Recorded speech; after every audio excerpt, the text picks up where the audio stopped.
Mother's day, आज माताओं का दिन है, मदर्स का दिन है।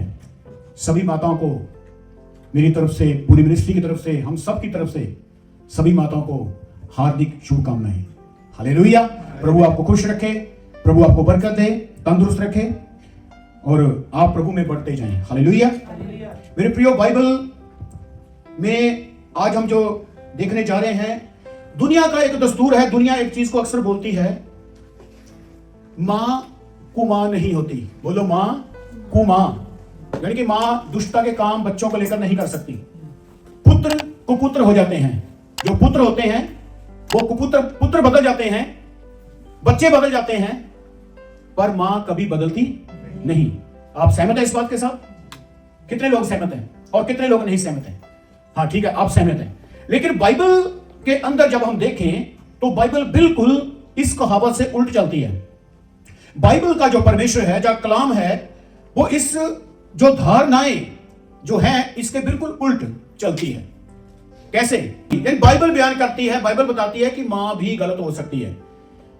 यदि बाइबल में इस बात की घोषणा कर दी है, इसका मतलब है कि ये जो सिचुएशन है, ये जो चीज है बहुत ही खतरनाक है फिर, क्योंकि बाइबल ने इसको इस तरह से बयान कर दिया है कि ये हो सकता है, मां बदल सकती है, दुनिया बदल सकती है। लिखा है, क्या ये हो सकता है कि दूध पीने वाले बच्चे को उसकी मां भूल जाए? यदि वो भूल भी जाए तो मैं तुम्हें कभी नहीं भूलूंगा, मैं तुम्हें नहीं भूलूंगा। हम अक्सर इस बात को देखते हैं और कहते हैं कि मां कभी चेंज नहीं होती, मां कभी बदलती। लेकिन बाइबल में हम देखेंगे और देखेंगे कि बाइबल इसके बारे में हमें क्या सिखाती है। मेरे साथ पढ़ें पहला तीमुथियुस उसका 5 अध्याय उसका 8 वचन देखेंगे हम। पहला तीमुथियुस उसका 5 और उसका 8 वचन। यहां पे देखिए क्या लिखा हुआ है। हाँ, पहला तीमुथियुस 5 का 8।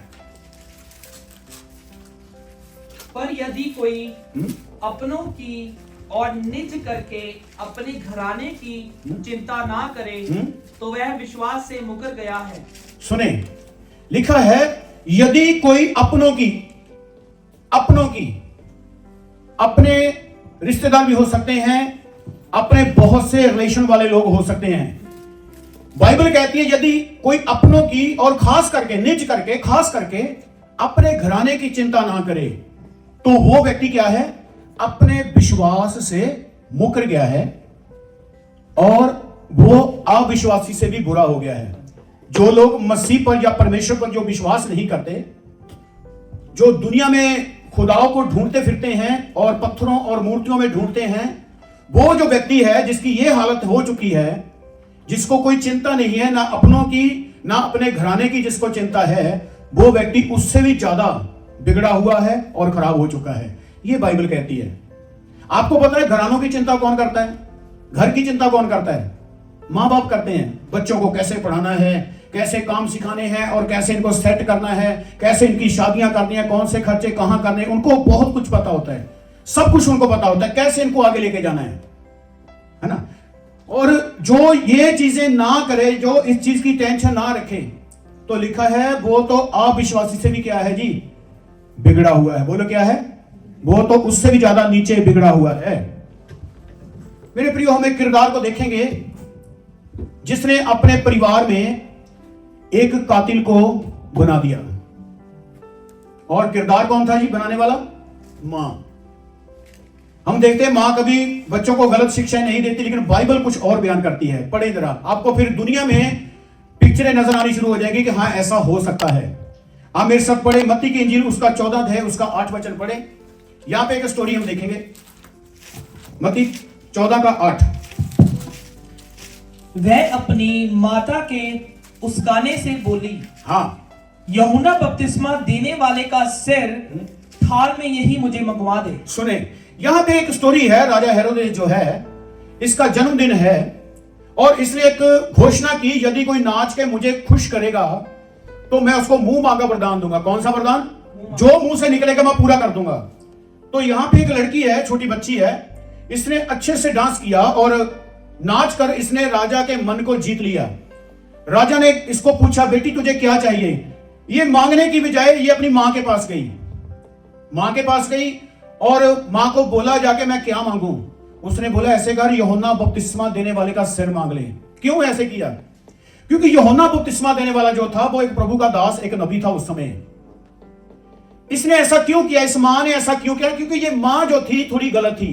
किसके साथ गलत थी? हेरोदेस के साथ। यूहन्ना ने इसको बोला था हेरोदेस को, भले वो राजा था लेकिन यूहन्ना दलेरी के साथ उसको बोलता था और डांटता था, इस औरत को रखना तेरे लिए सही नहीं है, इसको छोड़ दे, तू गलत कर रहा है, तू गलत काम कर रहा है। खुदा के जो दास होते हैं, जो रियल मैन ऑफ गॉड होते हैं, वो हमेशा बुराई का खंडन करते हैं और बुराई का सामना करते हैं और विरोध करते हैं। ये जो बात थी ना, ये इसके दिल में एक कड़वाहट से भर गई। इसको अंदर से इसके अंदर कड़वाहट आने लगी इस बात को लेकर, मुझे गुनाह से क्यों रोका गया। आज भी होता है, आज भी ऐसे होता है या नहीं होता? ऐसे किसी की दिशा सीधी करने की कोशिश करें, वो व्यक्ति आपको गलत समझेगा। आप परमेश्वर के एंगल से बोल रहे हैं, लेकिन उसकी बुद्धि जो है पाप की वजह से, जो अपनी अभिलाषाओं की वजह से भ्रष्ट हो चुकी है, जैसे इनकी थी। आपको पता क्या हुआ? एक ऐसी सिचुएशन बनी, राजा का जन्मदिन आ गया और उसने ये घोषणा करी, तो ये इस बच्ची ने राजा के दिल को जीता और इसने अपनी मां को पूछा मैं क्या करूं, क्या मांगू? तो मां ने क्या बोला जी? यूहन्ना का सिर मांग, क्योंकि वो रास्ते का रोड़ा हट जाएगा तो हम अच्छे से बुराई करेंगे, हमें कोई रोकने वाला नहीं होगा। तो लिखा वहां पे, अगर आप ध्यान से पढ़ेंगे, लिखा हेरोदेस परेशान हो गया इसकी बात सुन के। अब वो मुकर भी नहीं सकता था, राजा था, बोल चुका था, कह चुका था, अपनी बात से वो पलट नहीं सकता था। लिखा राजा उदास हो गया। क्यों उदास हुआ? क्योंकि राजा को पता था कि मैं कहीं ना कहीं पे गलत हूं, ये प्रभु का दास सही है, मैं गलत हूं। आज भी कहीं ना कहीं, कभी ना कभी हमें एहसास होता है जब हमें कोई डांटता है। एहसास जरूर एक बार होता है, यार ठीक है वो बंदा मुझको बोल रहा है, प्रेयर करने के लिए बोल रहा है, वचन पढ़ने के लिए बोल रहा है, मेरे को खुदा के लिए जोड़ रहा है। कहीं ना कहीं हमारे मन में भी ये विचार आते हैं कि अगर है तो सही है। हाँ, उसकी शब्दों में थोड़ी कड़वाहट हो सकती है, लेकिन बोल सही रहा है। इसी तरह से यूहन्ना ने भी जब इसको कहा, तो जो हेरोदेस था ये कहीं ना कहीं पे ये एग्री भी था कि ये मैं गलत कर रहा हूं। इसलिए लिखा वो ये बात सुनकर बड़ा उदास हो गया। अगर वो गुनाह करके हेरोदेस खुश होता तो उसने बोला था ये तो तूने बहुत अच्छा मांगा। वहां पे लिखा वो उदास हो गया। और मेरे पियो, उसने अपने सिपाहियों को भेजा और वो जेल में गए। उन्होंने यूहन्ना का सिर क्या कर दिया? काट के एक थाल में रखकर, प्लेट में रखकर उस लड़की को दे दिया। उसके बाद क्या हुआ? लड़की ने सिर लिया और लेकर अपनी मां के पास गई। इसका मतलब है मां सहमत थी। यहां पे हम क्या सीखते हैं इस बुरी मां से? सिवाय इसके कि ये गुनाह को छोड़ती और पश्चाताप करती और परमेश्वर के पास आती, व्यभिचार से बचती, अपनी अभिलाषाओं के ऊपर विजय पाती, तो मां सर को देखकर खुश हो गई। मां बदल सकती थी अगर वो सोचती तो। आज भी बहुत सी ऐसी माएं हैं, बाजार से वो ऐसे ऐसे कपड़े उनको यूज करके देंगी जिसको देखकर आंखें भड़केंगी। बहुत सी माएं हैं जो बुराई करना बच्चों को सिखाती हैं, अनजाने में बच्चे ही बेशक, लेकिन वो सिखाती हैं छोटी छोटी बातों में। चलो आज चलते हैं कहीं घूमने, चर्च जाना छोड़ दो, कोई बात नहीं। ऐसी माएं देखी हैं हमारे इधर कनाडा के अंदर ही। मैं एक फैमिली को जानता हूं, मैंने आखिर में उनके लिए दुआ करनी छोड़ दी। आखिर में, बड़ी आखिर में जाके मैं कहा अब मैं दुआ नहीं कर सकता। जब फंसे हुए थे, जब दुआ की तो परमेश्वर ने बड़े अद्भुत काम किए उनकी जिंदगी में। लेकिन जब मैंने फोन करना, आप संडे है नहीं, वो बेटी गई हुई है बच्चों के साथ घूमने के लिए बाहर अपने दोस्तों के साथ, तब पता चलता था जब रात को ड्रिंक करके गाड़ी कहीं ना कहीं पे ठोक के, कहीं ना कहीं एक्सीडेंट करके बेटी दारू के साथ, शराब के साथ टुन्न होके घर में आती थी। कई बार पुलिस वाले उसको घर में छोड़ के जाते थे। एक और केस हमारे इंडिया में था, वो भी मेरे रिलेशन में थे लोग। बेटी की उम्र सिर्फ 20 साल थी। मैंने उनको बहुत बोला, मैं कहा दीदी अपने बच्चों को दुआ में बिठाया करो, जब हम मिलकर दुआ करते हैं आप बिठाया करो इनको। नहीं नहीं भैया, इनकी लाइफ है, इनको जीने दे, इनको परेशान मत करो, ये हो जाएंगे ठीक, कोई बात नहीं। बेटी ने गलत डिसीजन लिया। एक ऐसे लड़के को उसने पसंद कर लिया बाहर, जो नशे का आदी था, लेकिन बेटी को पता नहीं था। शादी कर ली, माँ बाप से बगावत करके शादी कर ली। माँ ने कर दी, बाप ने कर दी, मान गए। झुक जाते हैं बच्चे, कई बार बच्चों की जिद के आगे माँ बाप झुक जाते हैं। शादी हुई, बाद में पता चला 2 साल भी नहीं बीते थे, उसको ब्लड कैंसर था लड़के को। 2 साल के बाद उसकी डेथ हो गई। नशे के इंजेक्शन इतने लगा रखे थे उसने, उसकी वजह से उसकी डेथ हो गई। जवान उसकी बेटी अभी 22 साल की हुई थी, 22 साढ़े 22 साल की, विधवा हो गई। क्यों? क्योंकि मां ने डायरेक्शन सही नहीं दी थी उसको। जब हम उसको बोलते थे दुआ में बैठो कर लेंगे, इनकी उम्र है, एंजॉय करने दे अभी पास्टर जी। धीरे धीरे शैतान उनको खा रहा था। आपको पता है जो चीजें परमेश्वर अपने सेवकों के ऊपर जाहिर करता है, हो सकता है वो किसी नॉर्मल व्यक्ति के साथ वो बात ना करता हो, क्योंकि बाइबल में लिखा है निसंग यहोवा कोई काम नहीं करता जब तक वो अपना भेद अपने नबियों को ना दे। परमेश्वर अपने दासों पर बहुत सी चीजें जाहिर करता रहता है। जो चुने और बुलाए गए हैं वो अक्सर बुराई करने से लोगों को रोकते हैं। बहुत से ऐसे केस मेरी लाइफ में आए जो मां बाप की वजह से बच्चे क्या हो गए, खराब हो गए और बिगड़ गए। मैं बहुत से अगुओं को जानता हूं, उन्होंने खुद तो बहुत अच्छी सेवकाई की, बहुत पावरफुल सेवकाई कर भी रहे हैं, लेकिन बच्चों के अंदर ऐसी डायरेक्शन नहीं है। क्यों? उनका सोचना है कि एक वक्त आएगा, एक समय आएगा, अपने आप ये सिद्ध होते जाएंगे। आज भी बहुत से माता पिता, भले वो दास दासी क्यों ना हो, वो बच्चों को लेकर इतने चिंता में नहीं है। तो बाइबल क्या कहती है? जो अपनों की और अपने घराने की चिंता नहीं करता, जो बचाता नहीं है, जो बचाने का वो सिस्टम नहीं तैयार करता कि बच्चे मेरे बच्चे कैसे, वो धीरे धीरे लिप्त होते जाते हैं, गुनाह में फंसते जाते हैं। बहुत से मैं सेवकों को जानता हूं, बच्चों को जेल में दिया हुआ है, किसी को ड्रग्स की वजह से, कोई लड़ाई झगड़े के करके, नाम बाइबल में रखे हैं चुन चुन के।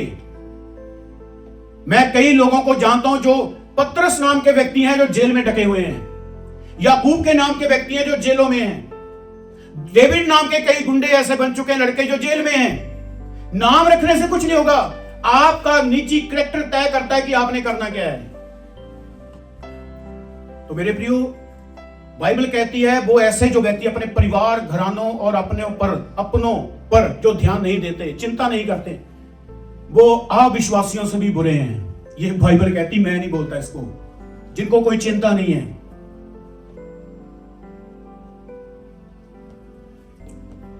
तो ऐसी सिचुएशन में हम इन चीजों को देखें। हम दूसरी एक और बुरी मां के बारे में देखेंगे। आइए, एक और बुरी मां है बाइबल में, कई बहुत ज्यादा हैं, लेकिन हम स्टेप बाय स्टेप, मैं सारे नहीं आपको पढ़ा सकता, स्टेप बाय स्टेप हम आगे बढ़ेंगे। सुने ध्यान से। एक और बुरी मां, पहली मां देखी जिसने अपने बेटी को क्या बना दिया जी? कातिल बना दिया। क्या बना दिया? वो क्या बना दिया? बोलो तो सही, खुल के बोलो। एक ऐसी मां जिसने अपनी बेटी को ही क्या बना दिया?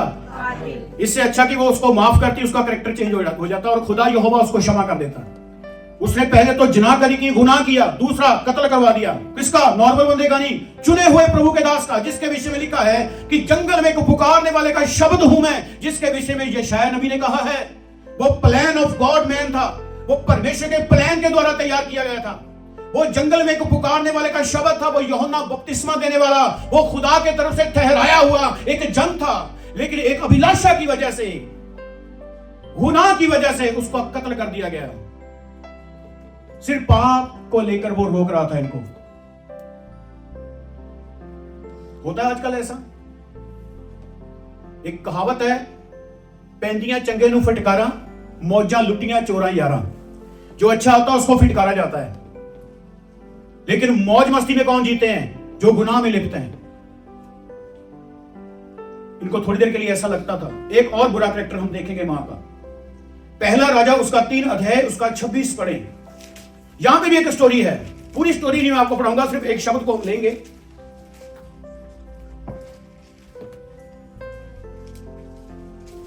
पहला राजा उसका 3 अध्याय उसका 26। यहां पे सिचुएशन ऐसी है, एक घर में 2 औरतें हैं। बोलो कितनी औरतें हैं जी?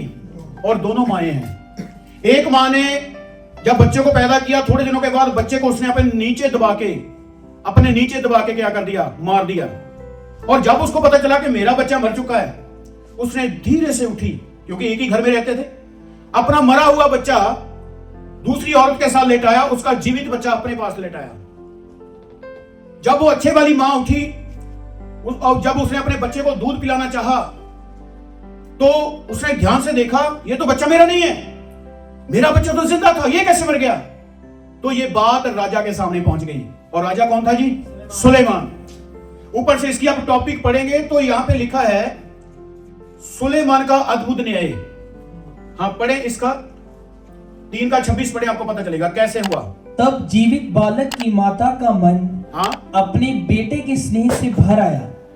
अपने बेटे को लेकर तरस के साथ, दया के साथ जो रियल मां थी उस बच्चे की, उसका मन भर आया, क्योंकि चैलेंज था। सुलेमान ने कहा ऐसे बात नहीं बनेगी।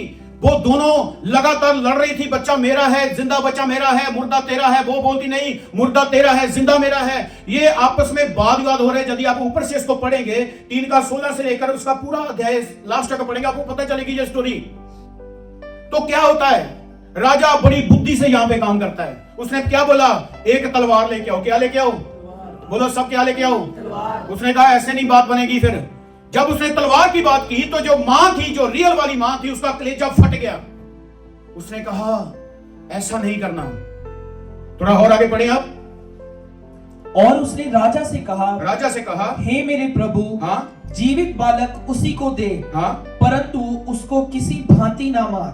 ये भली मां ने पहली तस्वीर दिखाई, लेकिन हम बुरी को देख रहे हैं आगे। बुरी क्या कर रही है। दूसरी स्त्री ने कहा, बुरी ने कहा, जो बुरी स्त्री थी, जो उसकी असल में मां नहीं थी, जो कुमां बन चुकी थी। आज भी बहुत सी माएं हैं जो दूसरे के बच्चों को देखकर कई बार परेशान समाज में हो जाती हैं। आपकी ताई, चाची, फूफी, कोई ना कोई हो सकता है परिवारों में, क्योंकि कई केस ऐसे आए हैं जब दुष्टात्मा हम निकाला करते थे पहले, अब भी कई बार, तो कई बार वो अपने चाचे तायों का किसी का नाम लेते, मुझे उसने भेजा था। होता है ऐसे, लोग एक दूसरे को जेलस के कारण बुरा भला भी बोलते हैं और गलत शिक्षाएं भी देते हैं। 2 माएं हैं और बुरी क्या बोल रही है, जल्द द्वारा पढ़ना इसको। दूसरी स्त्री ने कहा, वह ना तो मेरा हो, वो ना तो मेरा हो और ना तेरा रहे, वह 2 टुकड़े किया जाए। ये इसको 2 टुकड़े किया जाए। जब ये बात उसने सुनी तो उसकी जो मां थी उसका कलेजा फट गया। उसने कहा इसको किसी भी प्रकार की सजा ना दे। उसका दिल अंदर से छिद गया, क्योंकि वो रियल थी। वो नहीं चाहती थी मेरे जिगर का टुकड़ा है उसको मारा जाए। अगर आप आगे पढ़ेंगे तो राजा ये बात सुनकर उस अपने फैसले पर पहुंच गया। उसने कहा बच्चा इसी का ही है जो रो रही है, जो कहती मार मत, इसका जो कहती टुकड़े कर दे, इसका नहीं है। तो बच्चा उसी को दिया गया जिसका था। ये बातें जब लोगों ने देखी तो परमेश्वर का उन्होंने धन्यवाद किया कि इतनी बुद्धि से सुलेमान ने न्याय किया। ये बुरी औरत जो चाहती थी कि दूसरों का बच्चा क्या हो जाए, मर जाए। बहुत कम माएं आपको मिलेंगी जो दूसरे के बच्चों को अच्छा गाइड करेंगी। सुने ध्यान से, बहुत कम मिलेंगी। भले वो स्पिरिचुअल मदर हो, ऐसे आज का ट्रेंड है ना स्पिरिचुअल मदर। अपनी मां को कभी वो डीपी नहीं लगाएंगे, अपनी मां को फेसबुक पर कभी शेयर नहीं करेंगे, कभी यूट्यूब पर नहीं करेंगे। भले अपने से उम्र से भी 2 साल 4 साल छोटी हो, लेकिन वो स्पिरिचुअल मदर है, उसको ज्यादा ऊपर करेंगे। जिसने जन्म दिया, जिसने समाज को दिखाया, जिसने पाला, उंगली पकड़कर चलना सिखाया, कपड़े चेंज किए, धूप छांव से बचा के रखा, समय सिर खाना दिया, आप भूखी रही, उसको इग्नोर किया जाता है आज भी, जिन लोगों की बुद्धि बंद हो चुकी है। लेकिन एक और ही ट्रेंड चला दिया। अगर चर्च का सेवक हो उसको स्पिरिचुअल फादर, बाइबल ऐसे बयान नहीं करती। अगर उसकी वाइफ है तो उसको स्पिरिचुअल मदर। ये आने वाले दिनों में अगर ऐसे चलता रहा ना, ये वर्ल्ड वाइड दिन मनाए जाएंगे, स्पिरिचुअल मदर डे।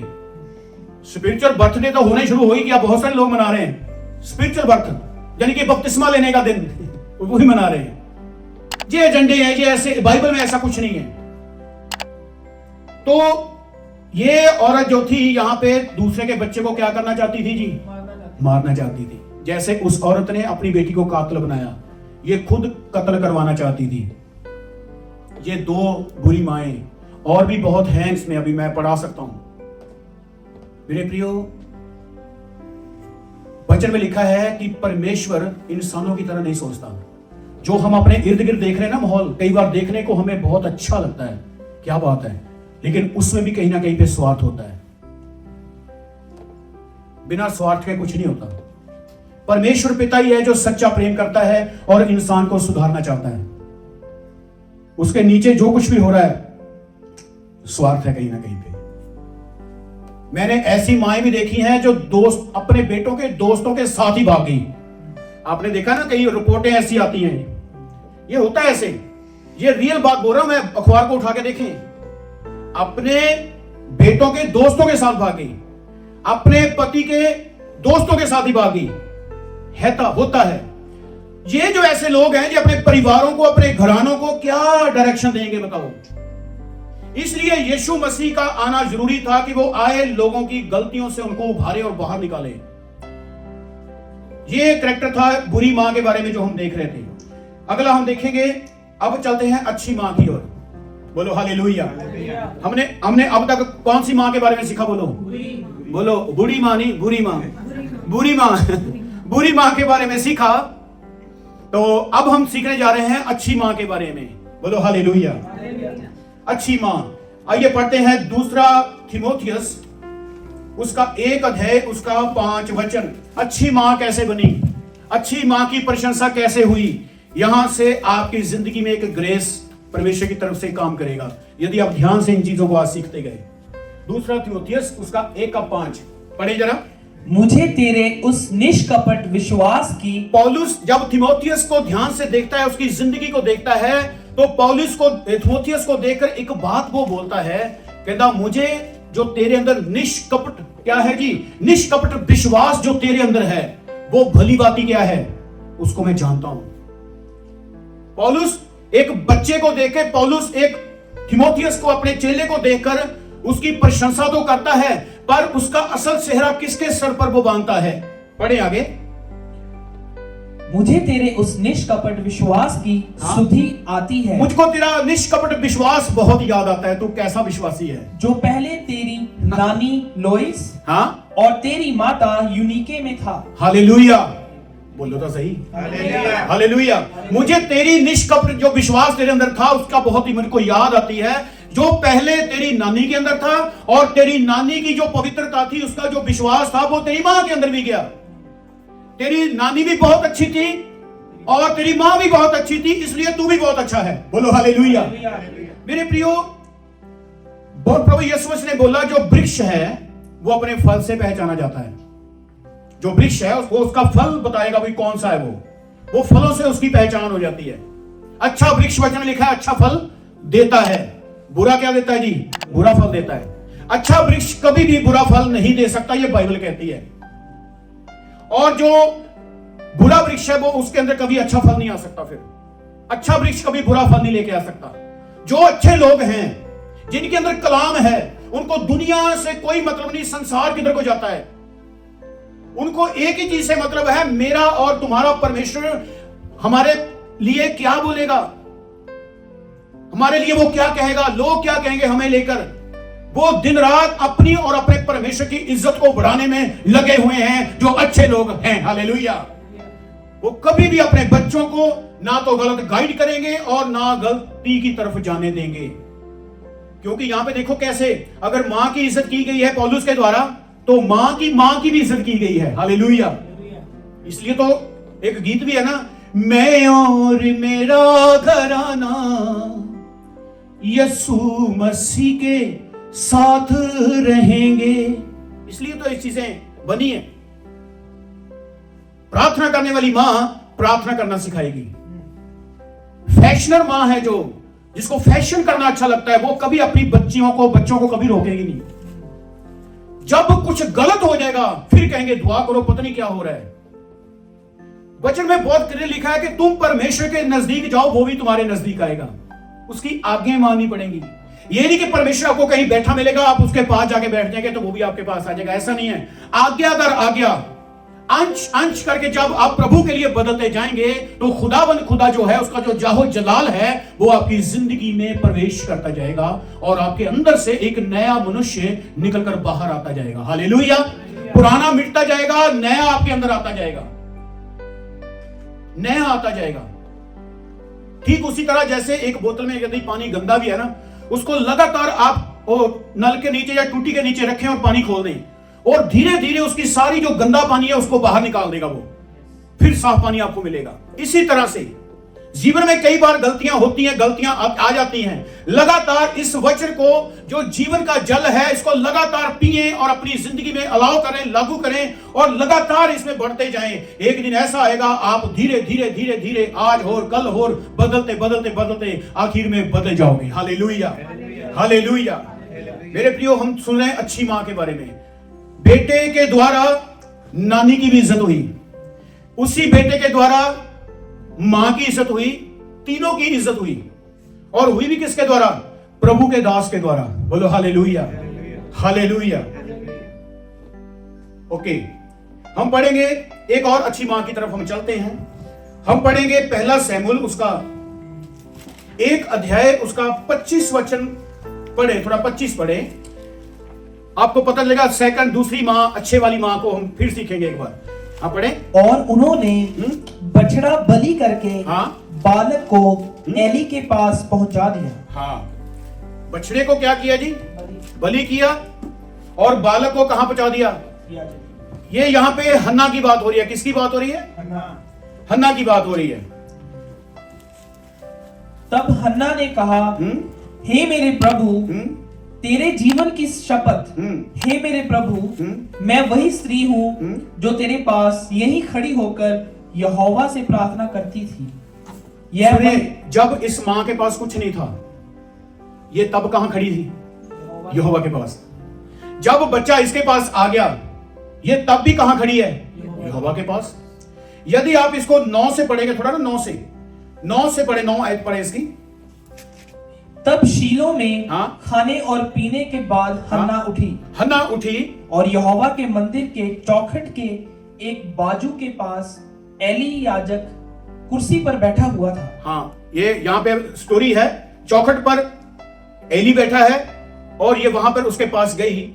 वह मन में व्याकुल होकर यहोवा से प्रार्थना करने और बिलख बिलख कर रोने लगी। वह मन में यहोवा परमेश्वर से दुआएं करने लगी, बिलख बिलख कर आंसुओं के साथ ये रो रही है। क्या चाहिए इसको? यदि इसकी आप बैकग्राउंड देखें तो ये बहुत अमीर है, धन है, संपत्ति है। ये माड़े मोटे घराने से नहीं है, ये अच्छे घराने से है। लेकिन फिर भी आंसू है, जिंदगी में दुख है, सोग है। क्यों? औलाद नहीं है। हमारा पैसा, हमारी सोना, हमारा चांदी जो है वो बिना औलाद के बेकार है। तो मां बाप को यह चाहिए, जो चीजें, जो नेमतें परमेश्वर ने सोने और चांदी से भी उत्तम जो हमें बख्शा है, उसकी टेक कर करें, उसको बचा के रखें। क्योंकि वचन कहता है पेट का जो फल है यहोवा की तरफ से एक इनाम है। अच्छी मां चिंता करेगी अपनी बच्चों की। ये अच्छी मां है, इसके पास बेबी नहीं है, ये बिलख बिलख के अपने बच्चे के लिए रो रही है, यहोवा परमेश्वर से बातें कर रही है। हाँ, आगे। और उसने यह मन्नत मानी। हाँ, उसने ये मन्नत मानी, हे सेनाओं के यहोवा, यदि तू अपनी दासी के दुख पर सचमुच दृष्टि करे, सुने, और मेरी सुधि ले, और अपनी दासी को भूल ना जाए, हाँ, और अपनी दासी को पुत्र दे, हाँ, तो मैं उसे उसके जीवन भर के लिए यहोवा को अर्पण करूंगी। हाँ, सुने, और उसके सर पर छुरा फिरने ना पाएगा। सुने, देखो जो वायदा इसने परमेश्वर के सामने किया। और जब 25 को आगे पढ़ने, फिर 25 से पढ़ना शुरू करें, ये उस वायदे को, ये इसी वायदे को पूरा कर रही है। और उन्होंने बछड़ा बलि करके बालक को एली के पास पहुंचा दिया। बीच में से जब पूरा चैप्टर पढ़ेंगे, ये दुआ जब हन्ना ने की तो परमेश्वर ने प्रार्थना सुन ली, क्योंकि ये भले के लिए दुआ कर रही थी। ये किसी की बुराई नहीं चाहती थी। ये ऐसी मां थी जो भला मांग रही थी अपनी जिंदगी में। ये किसी के बच्चे को लेकर बुराई नहीं चाहती थी। जो भलाई के साथ और शुद्ध मन के साथ यहोवा को पुकारते हैं, यहोवा उनके नजदीक रहता है। हालेलुया। जो बुराई में रहकर जीते हैं, उनके पास फिर कौन रहता है? शैतान, अंधकार की शक्तियां। उनको प्रतिदिन गलत सोचों से वो गाइड किए जाते हैं। जो भले हैं, जो सीधे होकर परमेश्वर के साथ चलते हैं, उनकी रखवाली और दुआओं का उत्तर परमेश्वर की तरफ से मिलता है। हालेलुया। तो ये जो मन्नत इसने मांगी थी, ये मन्नत को पूरा करने के लिए एली याजक के पास आई। नहीं है, फिर भी परमेश्वर को नहीं छोड़ा है, फिर भी अपनी वफादारी को निभाने के लिए आई। यहां आगे पढ़े। तब हन्ना ने कहा, हे मेरे प्रभु, तेरे जीवन की शपथ, मैं वही स्त्री हूँ जो बिलख बिलख कर रो रही थी बच्चे के लिए। हाँ, आगे। जो तेरे पास खड़ी थी, यहाँ पे यहोवा से प्रार्थना करती थी, यहोवा से प्रार्थना कर रही थी। मैं वही हूँ, पहचान ले मुझे, मैं वही हन्ना हूँ। यह वही बालक है, और ये वही बालक है जो मेरी दुआओं का उत्तर है। हालेलुया। जो मैंने दुआएं करके यहोवा से मांगा था, ये वही वरदान है जो मैं आज लेकर आई हूँ। ये वही है जो मैंने मांगा आंसुओं के साथ, ये मुझे मिला हुआ, ये वही वरदान है। सुनो, जब इसने वायदा किया था ना, तो ये मायने नहीं रखता था कि वो कीमती वरदान का ये क्या करे या क्या ना करे। इसको था कि मैं जो वादा किया है उस वादे को निभाऊं। पहले तो बच्चा ही नहीं है। अगर आप आंसुओं के साथ मिला है, दुख और कष्टों में मिला है, कौन सी मां है जो उसको भी दे दे? कलेजा चाहिए, जिगरा। आज बहुत से लोग हैं ये घोषणाएं करते, परमेश्वर तेरे वायदे मेरे लिए ये है, वो कर दे, ये वायदे पूरे कर दे, वो वायदों को याद करते रहते हैं, लेकिन अपने जो वायदे खुदा के साथ किए हैं वो भूल जाते हैं। जब बपतिस्मा हुआ तो पानी में खड़े थे, क्या आपकी घोषणाएं थी? मेरे सारे पुराने पाप क्या कर दे, माफ कर दे, मैं पश्चाताप करता हूं। वायदे किए थे, प्रभु मैं तेरे साथ चलूंगा। वायदे किए थे, हमने बहुत से वायदे किए थे। मेरे प्रियो याद रखें, परमेश्वर वायदों का ठंडा नहीं है। वो वायदे उन लोगों के लिए पूरे करता है जो अपने वायदों को याद रखते हैं और परमेश्वर के प्रति वफादारी के साथ उन वायदों को निभाते हैं। परमेश्वर भी अपने वायदे उन लोगों के साथ निभाता है। हालेलुया। ये नहीं कि खाली परमेश्वर करे मैं कुछ ना करूं, ऐसा नहीं है। फिर अगर आप अपने वायदों को याद रखते हैं तो परमेश्वर भी अपने वायदों को याद रखता है। यदि वायदों को निभाने वाले आग की भट्टियों में भी चले गए तो परमेश्वर ही है, वो वहां पर आकर आग की भट्टियों को भी ठंडा करने की शक्ति उन लोगों के लिए रखता है जो वायदों में खड़े हैं। Hallelujah, hallelujah. यदि वायदों के साथ आप परमेश्वर के वायदों में खड़े हैं, यदि आगे लाल समुद्र भी आ जाए, हालेलुया, तो परमेश्वर वहीं पे रास्ता बना देगा। ये कैसे होगा? जब आप परमेश्वर की ओर जाएंगे और परमेश्वर आपकी ओर भी आएगा। ये वायदों का सिलसिला है। इसने वायदा किया था, यदि तू मुझे संतान दे तो ऐ परमेश्वर मैं उसको तुझे दे दूंगी। आज बहुत से वायदे होते हैं, आज बहुत सी कुखें परमेश्वर तरस करके खोल देता है, लेकिन जब बच्चा पैदा हो जाता है, इसको तो डॉक्टर बनाएंगे, इसको तो ऐसे करेंगे, इसको तो बड़ा आदमी बनाएंगे, सेठ बनाएंगे। बहुत कम लोग हैं जो कहेंगे ये परमेश्वर की निगाह में अव्वल बना रहे, ये खास बना रहे प्रभु की निगाह में। मैं इसके लिए प्रार्थना करूंगी, मैं इसके लिए दुआएं करूंगी, मैं इसको प्रभु में देखना चाहती हूं। जब आप परमेश्वर के राज्य को खोजेंगे तो दुनिया की चीजें अपने आप आपके साथ जोड़ दी जाएगी। हालेलुया। यदि मैं रात टोरंटो में प्रचार कर रहा था तो वहां पे मैंने यही बात बोली। मैं कहा यीशु मसीह ने कहा कि उसके धर्म और राज्य की खोज करो तो ये सब कुछ तुम्हें क्या हो जाएगा जी, मिल जाएगा। ऐसे ही बोला। तो आज लोगों ने इस वचन को थोड़ा उल्टा पढ़ना शुरू किया। वो कहते हैं संसार की सारी चीजें खोजो तो परमेश्वर तुम्हें मिल जाएगा। उल्टा कर दिया। आज क्या खोजा जा रहा है? दुनिया, ऐशो आराम की जिंदगी, प्रॉपर्टी, अच्छे अच्छे बिजनेस, अच्छे अच्छे सेलफोन, अच्छे पहना, अच्छा खाना, अच्छे से रहना, सब कुछ यही चल रहा है आज। कोई परमेश्वर का प्रेमी नहीं है, सब अपने आप से प्रेम करने लगे हुए हैं। सुने, ये इसने अगर वायदा किया है परमेश्वर के प्रति तो इसको याद भी है कि मैंने क्या वायदा किया है, वो इसने पूरा किया। ये भी एक अच्छी मां की तस्वीर है। हाँ, आगे पढ़ दे, इसको खत्म करें। यह वही बालक है हाँ? जिसके लिए मैंने प्रार्थना की थी। ये वही बालक है जिसके लिए मैंने दुआएं की थी। और यहोवा ने मुझे मुंह मांगा वर दिया है। और यहोवा ने मुझे मुंह मांगा वर दिया है। 27 पढ़ा, 28 पढ़ा, 27। ओके, आगे 28 पढ़ो। इसलिए मैं भी उस यहोवा को अर्पण कर देती हूँ। इसलिए यदि यहोवा ने मुझे दिया है तो मैं क्या करती हूं? यहोवा को अर्पण कर देती हूं। आपको पता है इसके बाद क्या हुआ? परमेश्वर ने इसकी कोख को इतना मुबारक किया कि इसके और भी बच्चे बच्चियां पैदा हुए।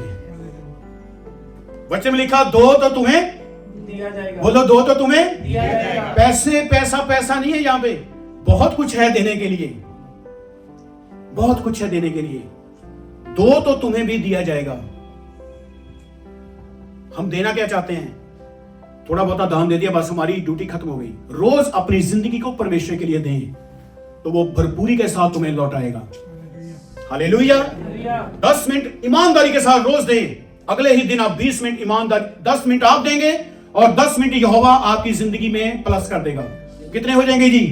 20 मिनट। यदि 20 मिनट प्रार्थना करेंगे ईमानदारी के साथ तो यहोवा अपनी तरफ से 20 और ऐड करेगा। 20 आपके और 20 परमेश्वर की तरफ से कितने हो गए? 40 मिनट। बोलो कितने हो गए? 40। 40 हो गए। अगले दिन आप 40 मिनट प्रार्थना करेंगे तो यहोवा परमेश्वर देखेगा बंदा वफादार हो गया है, तो 40 में 40 और डाल देगा। वो कितने हो जाएंगे जी? 80 मिनट प्रार्थना करेंगे आप। आपका ना तो मन अकेगा, ना आपको चिंता होगी, ना आपका दिमाग प्रार्थना में इधर उधर घूमेगा।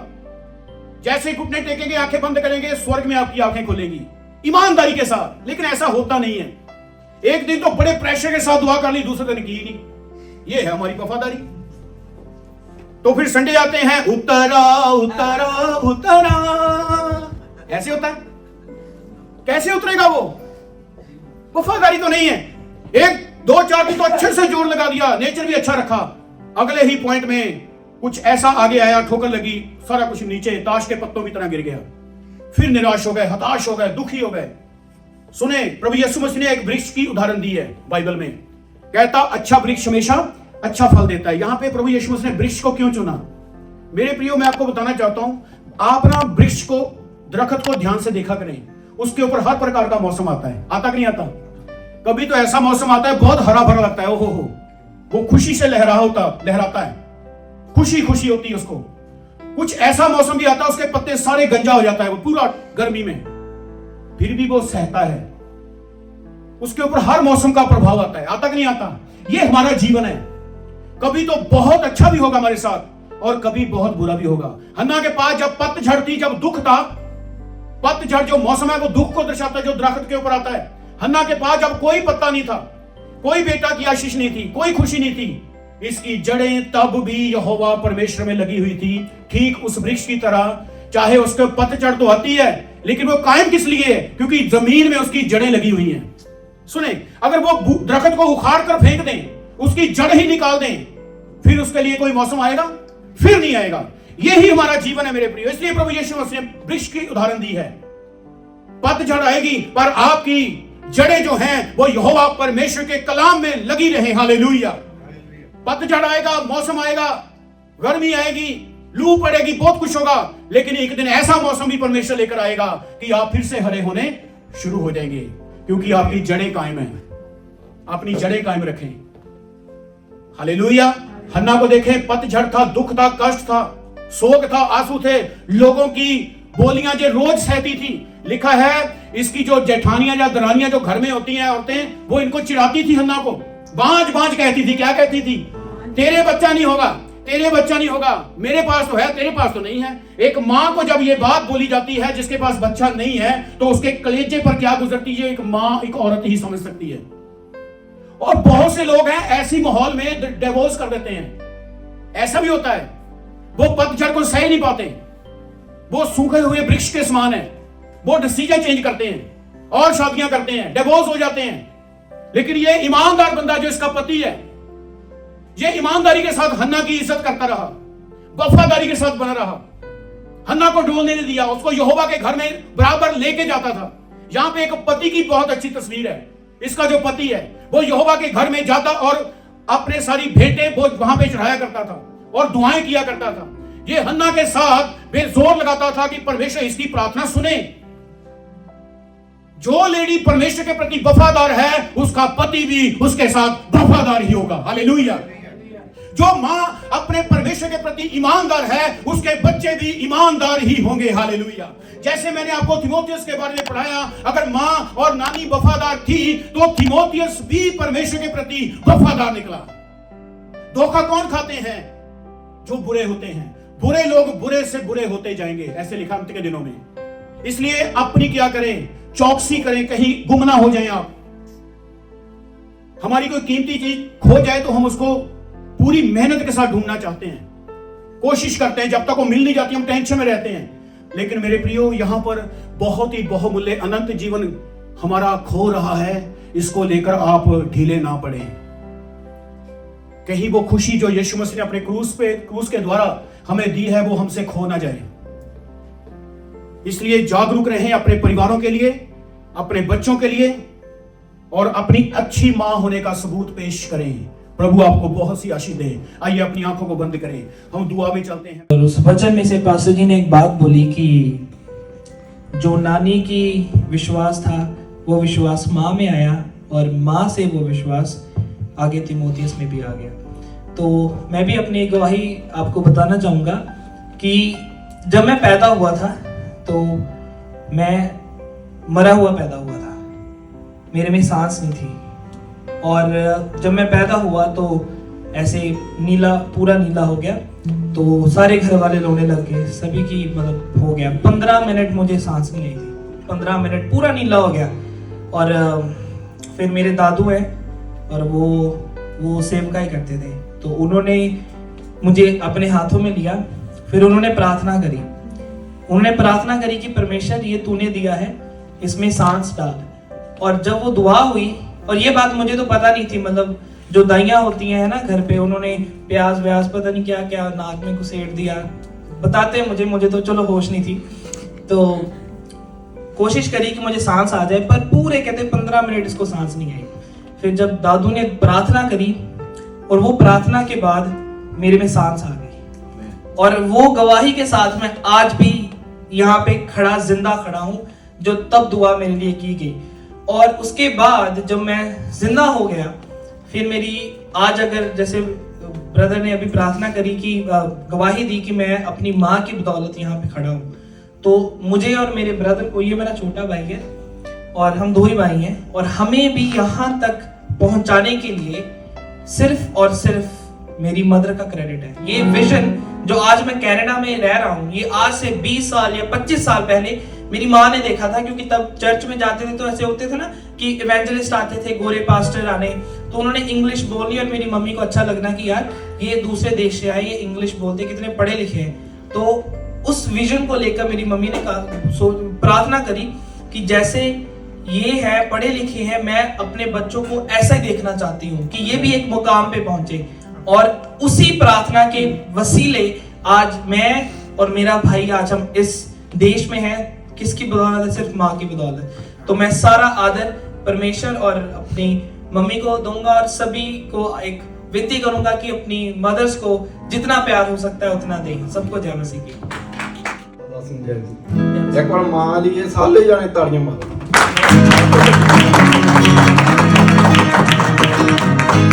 और ਅਸੀਂ ਪਹਿਲਾਂ ਜਿੱਦਾਂ ਪਹਿਲਾਂ ਮੈਂ ਦਿੱਤੀ ਗਵਾਹੀ, ਪਰ ਅਸੀਂ ਪਹਿਲਾਂ ਬਹੁਤ ਜਣੇ ਗੁਰਦੁਆਰੇ ਜਾਂਦੇ ਹੁੰਦੇ ਸੀ, ਸਾਰੇ ਪਾਸੇ ਜਾ ਕੇ ਮੈਂ ਦੇਖਦਾ, ਪਰ ਜਿਹੜੀ ਮੇਰੀ ਮਦਰ ਸੀ ਨਾ, ਉਹਨੇ ਪਹਿਲਾਂ ਅੰਮ੍ਰਿਤ ਛਕਿਆ ਸੀ, ਅੰਮ੍ਰਿਤ ਛਕਿਆ ਸੀ। ਉਸ ਤੋਂ ਬਾਅਦ ਆਪਣੇ ਨਕੋਦਰ ਦੇ ਕੋਲ ਆ ਨੂਰ ਮਹਿਲ, ਉਹਨਾਂ ਦੇ ਜਾਣ ਲੱਗ ਪਏ ਸੀ, ਉਹਨਾਂ ਦਾ ਨਾਮਦਾਨ ਲੈ ਲਿਆ। ਫਿਰ ਮੈਂ ਜਿਹੜੀ ਬਹੁਤ ਘੁੰਮਦਾ ਫਿਰਦਾ ਹੁੰਦਾ ਸੀ, ਮੈਂ ਘਰ ਨਹੀਂ ਟਿਕਦਾ ਹੁੰਦਾ ਸੀ, ਤੇ ਮੈਂ ਘਰ ਆਉਂਦਾ ਹੀ ਨਹੀਂ ਹੁੰਦਾ ਸੀਗਾ, ਮੈਂ ਬਾਹਰ ਹੀ ਰਹਿੰਦਾ ਹੁੰਦਾ ਸੀ। ਤੇ ਉਹਨੇ ਮੇਰੀ ਖਾਤਰ, ਮਾਂ ਨੇ ਮੇਰੀ ਖਾਤਰ ਜਾਣੀ ਚਾਚੀ ਆਣਾ ਸ਼ੁਰੂ ਕਰਤਾ ਸੀ। ਕਿਉਂ ਕਰਤਾ ਸੀ? ਕਿਉਂਕਿ ਜਿਹੜੀ ਮੇਰੀ ਜ਼ਿੰਦਗੀ ਸੀ ਨਾ, ਉਹ ਬਹੁਤ ਸੀਗੀ ਖਰਾਬ, ਤੇ ਮਾਂ ਨੇ ਮੇਰੀ ਖਾਤਰ ਚਾਚੀ ਆਣਾ ਸ਼ੁਰੂ ਕਰਤਾ ਸੀ। ਤੇ ਉਹਨੂੰ ਮੈਂ ਬਾਹਰ ਹੀ ਛੱਡ ਕੇ ਆ ਜਾਂਦਾ ਸੀ, ਉਹਨੂੰ ਅੰਦਰ ਚੱਲ ਜਾਣਾ, ਮੈਂ ਬਾਹਰੋਂ ਮੁੜ ਆਉਣਾ। ਤੇ ਉਸ ਤੋਂ ਬਾਅਦ ਹੌਲੀ ਹੌਲੀ ਜਿੱਦਾਂ ਦਾ ਵੀ ਦੁਆ ਪ੍ਰਥਾ ਹੁੰਦੀ ਰਹੀ। ਉਸ ਤੋਂ ਬਾਅਦ ਫਿਰ ਥੋੜੇ ਦਿਨਾਂ ਪਿੱਛੋਂ ਮੈਂ ਵੀ ਜਾਣੀ ਵੀ ਅੰਦਰ ਐਂਟਰ ਹੋਣਾ ਸ਼ੁਰੂ ਕਰ ਗਿਆ।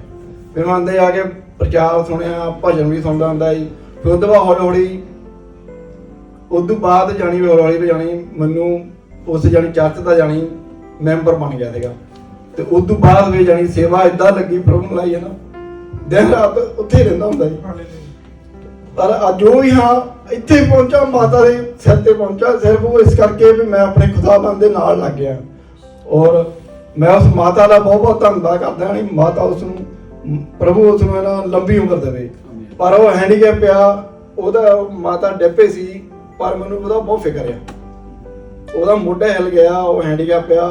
ਪਰ ਫਿਰ ਮਾਂ ਦੇ ਲਈ ਕੋਈ ਸ਼ਬਦ ਨਹੀਂ ਹੈਗਾ ਕਿ ਅਸੀਂ ਮਾਂ ਨੂੰ ਕੁਝ ਕਹਿ ਸਕੀਏ। ਅਸੀਂ ਵੀ 4 ਭੈਣਾਂ ਆ। ਮੇਰੇ ਪਾਪਾ ਦੀ 2002 ਦੇ ਵਿੱਚ ਡੈਥ ਹੋ ਗਈ ਸੀ। ਬਹੁਤ ਲੋਕਾਂ ਨੇ ਕਿਹਾ ਕਿ ਕੁੜੀਆਂ ਹੋ ਗਈਆਂ ਤੇਰੇ, 4 ਬੇਟੀਆਂ ਹੋ ਗਈਆਂ, ਪਰ ਮੇਰੀ ਮੰਮੀ ਨੇ ਹਾਰ ਨਹੀਂ ਮੰਨੀ। ਉਹਨਾਂ ਨੂੰ ਬਹੁਤ ਕੁਝ ਸਹਿਣਾ ਪਿਆ ਸਾਡੇ ਕਰਕੇ, ਪਰ ਮੰਮੀ ਬੋਲਦੇ ਸੀਗੇ ਇਹ ਮੇਰੀਆਂ ਬੇਟੀਆਂ ਨਹੀਂ, ਮੇਰੇ ਬੇਟੇ ਆ। ਮੰਮੀ ਨੇ ਪੜਾਇਆ ਲਿਖਾਇਆ ਔਰ ਸੁਖਵਿੰਦਰ ਹੁਣਾਂ ਦੇ ਲੜ ਲਾਤੀ। ਉਸ ਤੋਂ ਬਾਅਦ ਵੀ ਮੰਮੀ ਨੇ ਮੇਰੀ ਬਹੁਤ ਹੈਲਪ ਕੀਤੀ, ਜਿੱਥੇ ਜਿੱਥੇ ਮੈਨੂੰ ਜ਼ਰੂਰਤ ਸੀ ਮੇਰੀ ਮੰਮੀ ਨੇ ਮੇਰਾ ਬਹੁਤ ਸਾਥ ਦਿੱਤਾ। ਔਰ ਜਿੱਦਾਂ ਸਾਰਿਆਂ ਨੇ ਬੋਲਿਆ ਕਿ ਅੱਜ ਅਸੀਂ ਇਸ ਜਗ੍ਹਾ ਤੇ ਆ, ਤੇ ਮਾਂ ਦਾ ਬਹੁਤ ਵੱਡਾ ਰੋਲ ਆ। ਔਰ ਸੱਚਮੁੱਚ ਹੀ ਮੇਰੀ ਮਾਂ ਦਾ ਮੇਰੇ ਪਿੱਛੇ ਬਹੁਤ ਵੱਡਾ ਰੋਲ ਆ ਕਿ ਉਹਦਾ ਦਿਲ ਮੈਂ ਕਦੀ ਦੇ ਨਹੀਂ ਸਕਦੀ ਹੈਗੀ। ਅੱਜ ਵੀ ਉਹ ਮਾਂ ਤਾਂ ਹੈ ਪਰ ਇੱਕ ਬਾਪ ਵੀ ਨਾਲ ਉਹਦੇ ਜੁੜਿਆ ਹੋਇਆ ਆ। ਉਹ ਦੋਨੇ ਹੀ ਜਿਹੜੇ ਰੋਲ ਅਦਾ ਕਰਦੇ ਆ ਤੇ ਪਰਮੇਸ਼ਰ ਉਹਨਾਂ ਨੂੰ ਚੰਗੀ ਸੇਧ ਦੇਵੇ। ਉਹ ਜਿੱਥੇ ਵੀ ਹੈ, ਮੈਂ ਕੁਛ ਨਹੀਂ ਉਹਨਾਂ ਲਈ ਅੱਗੇ ਬੋਲ ਸਕਦੀ ਕਿਉਂਕਿ ਬਹੁਤ ਸ਼ਬਦ ਘੱਟ ਆ ਮੇਰੇ ਕੋਲ। ਸਭ ਨੂੰ ਜੈ ਮਸੀਹ ਦੀ। पास्टर जैसे आपने प्रचार किया था हन्ना के बारे में, तो मुझे भी, मेरी मम्मी का नाम मीना है, तो मेरी मम्मी और पापा की शादी हुई तो उनका बेबी नहीं कंसीव हो रहा था। पापा हम वो सारे पहले हम क्रिश्चियन ही थे, हम पहले पीर थे, मतलब वो मुस्लिम्स थे और सबको मानते थे हम। तो बेबी नहीं कंसीव हो रहा था, मेरी चाची थी, सारे ताए थे, तो उनके सबका बेबी था, तो वो सब चढ़ाते थे, जैसे हन्ना को चढ़ाते थे सबको चढ़ाते थे वो। तो फिर मम्मी बहुत रोते थे। फिर तो फिर वो सब खुदावन के पास गए, जो दूसरे खुदा थे सबके पास गए, सब पीरों के पास गए, मुसलमानों के पास गए, किसी ने नहीं किया। पर आखिर में मम्मी, जैसे मम्मी तो क्रिश्चियन थे पहले, फिर मम्मी ने सब छोड़ के खुदा के पास गए। फिर खुदा से दुआ मांगी तो 7 साल बाद फिर मैं हुआ। हालेलुया।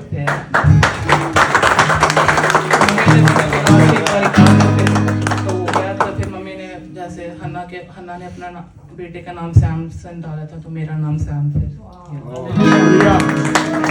मेरे से सारे क्रिश्चियन बन गए। पापा पहले क्रिश्चियन बने, फिर सारे खानदान क्रिश्चियन बन गए।